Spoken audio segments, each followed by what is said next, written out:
Hey guys, sorry that I didn't video anything the last couple weeks. Did break, and it was just a pain in the butt to get everything ready for the snowstorm. The one snowstorm we have this year so far. Here's our red dually. The front solenoid for the snowplow died, which was replaced pretty easy. The battery froze, and the front calipers seized. All at the same time. That was fun. Our gray Ford dually decided it needed a new starter. Starter was change the starter. That was pretty easy.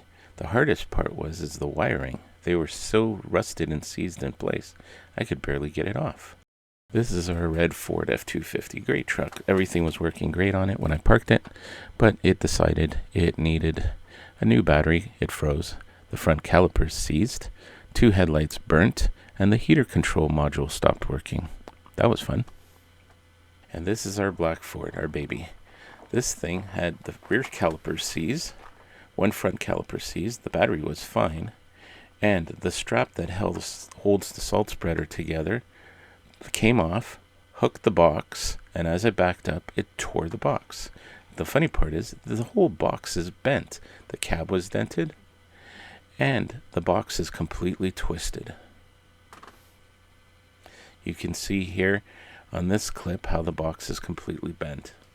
The box lines up at the bottom, but the top is completely out by 2 inches. There's our nice gash, Freddy Krueger style. And the best is the driver's side. If you look, the bottom of the box lines up perfectly with the body line. And when you go towards the top of the box, it's like 2.5 inches completely pulled over. Not to mention the cab's dented. This is a cheap, husky Home Depot strap, 2,500 pounds, that did this damage. I'm shocked. And the last kick in the can was Herbie. Didn't want to start. He's running on 2 cylinders, blowing smoke. I just don't have the energy to look at it, see what's wrong with this one too. I just want to sleep the next couple days. But anywho, there he goes, off to the garage. Made an appointment with the doctor. Turned out all good, and I hope to get him back. It's sad to see him just go down the street like that. I think it's the first time that car's ever been on a tow truck. With the snow and the repairs, what a crazy week. Anywho, it was fun. Have a good day.